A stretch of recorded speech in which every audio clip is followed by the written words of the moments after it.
Friends, welcome to Ramzan சமையல். இன்றைக்கி நான் ஊறும் சுவையில் எண்ணெய் கத்திரிக்காய் குழம்பு எப்படி செய்யலான்றதை பார்க்கலாம். வாங்க வீடியோக்குள்ளே போகலாம்.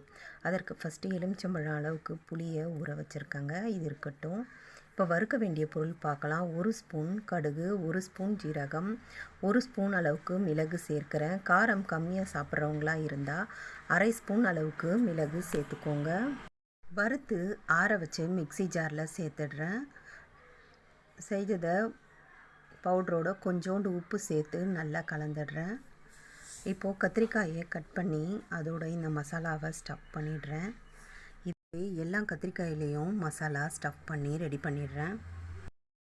தேங்காய் ஒரு பத்தை அளவுக்கு கட் பண்ணி எடுத்துக்கிறேன். இதே போலவே பெரிய வெங்காயம் 2 வெங்காயம் கட் பண்ணி எடுத்துருக்கேன். இந்த பெரிய வெங்காயத்துக்கு பதிலாக நீங்கள் சின்ன வெங்காயம் கூட சேர்க்கலாம். சின்ன வெங்காயம் சேர்க்கறதா இருந்தால் ஒரு 15 போல் சேர்த்துக்கோங்க. பெரிய வெங்காயத்தை விட சின்ன வெங்காயம் சேர்த்து செய்யும் போது டேஸ்ட்டும் உங்களுக்கு அட்டகாசமாக இருக்கும். 2 தக்காளி பழம் கட் பண்ணி சேர்க்குறேன். பழம் கட் பண்ணி சேர்த்து இப்போது இதை அரைச்சி எடுத்துக்கிறேன். இந்த அளவுக்கு நல்லா பேஸ்ட்டாக அரைச்சி எடுத்துக்கணும். இதில் சேர்க்க வேண்டிய ட்ரை மசாலா 1/4 ஸ்பூன் மஞ்சள் தூள், 2 ஸ்பூன் அளவுக்கு குழம்பு மிளகாய் தூள், கல்லுப்பு தேவையான அளவுக்கு சேர்க்குறேன். இப்போது குழம்பு தாளிக்க ஆரம்பிக்கலாம். ஒரு கடாயில் 2 ஸ்பூன் ஆயில் சேர்த்து மசாலா சேர்த்து வச்ச கத்திரிக்காயும் சேர்த்து 1 நிமிஷம் போல் வதக்கிடுறேன். வதக்கின பிறகு ஒரு மூடி போட்டு மூடி அது 3/4 பங்கு வேகிற அளவுக்கு நல்லா வதக்கி எடுத்துக்கிறேன்.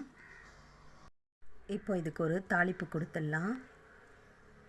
இன்னும் கொஞ்சம் ஆயில் எக்ஸ்ட்ரா சேர்த்து கடுகு, வெந்தயம், பூண்டு, பச்சை மிளகாய், அதோட அரைச்ச மசாலாவும் சேர்த்து அதோட தண்ணீரும் சேர்த்து கரைச்சி வச்ச புளியும் சேர்த்து நல்லா கலந்து விட்டுட்டு நல்லா கொதிக்க விடுறேன். இப்போ ஒரு 5 நிமிஷம் போல் நல்லா குழம்பு சேர்ந்து வந்துடுச்சு. இந்த நேரம் நாம் வறுத்து வச்ச கத்திரிக்காய்களை சேர்த்து திரும்பவும் மூடி ஒரு 2 நிமிஷத்துக்கு ஸ்லோ ஃப்ளேமில் வச்சுருந்தேன்.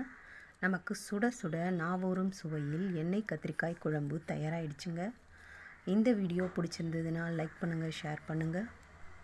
மறக்காமல் ரம்ஜான் சமையலுக்கு சப்ஸ்கிரைப் பண்ணி வீடியோக்களையும் பாருங்கள். இன்றைக்கி இந்த கத்திரிக்காய் குழம்புக்கு அப்பளம் பொரித்து உருளைக்கிழங்கு பொடி மாஸ் தாங்க வச்சுருக்கேன். Healthy food, healthy life. Video வாட்சிங் தேங்க்யூ. நெக்ஸ்ட்டு ஒரு வீடியோவில் சந்திக்கலாம். பாய்.